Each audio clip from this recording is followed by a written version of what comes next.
Hi, I'm Gwendolyn Royal with the Blueprint News Network. With the rise in COVID cases, people are left wondering what the new procedures will be.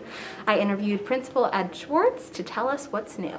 We're being much more strict and making everyone adhere to the mitigations that we have in place. So that's number one, the restrictions we're doing. The other thing is we're adjusting certain events to restrict exposure. So some of the cancellations are going to be out of our control. We're going to try to hold the things that we think it's still safe to hold. He then went on to explain our future with virtual learning.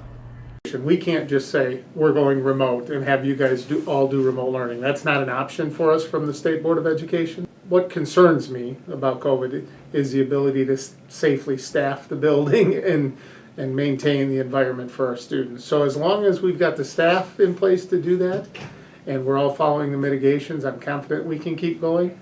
He then explored the possibility of testing on campus. There is a variable where we could do testing in the school if we had medical staff to do it, to help get people back from close contact quarantines. But those tests have to occur on school grounds, and you have to have the staff to do that. And so we just don't have the staff to add that capacity of testing.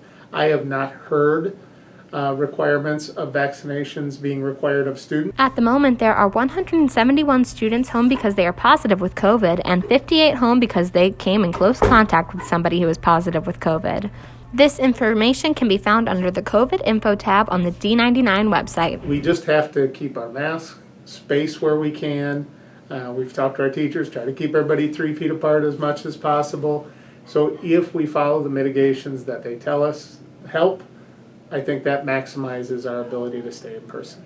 Thank you. This has been Gwendolyn Royal with the Blueprint News Network, signing off.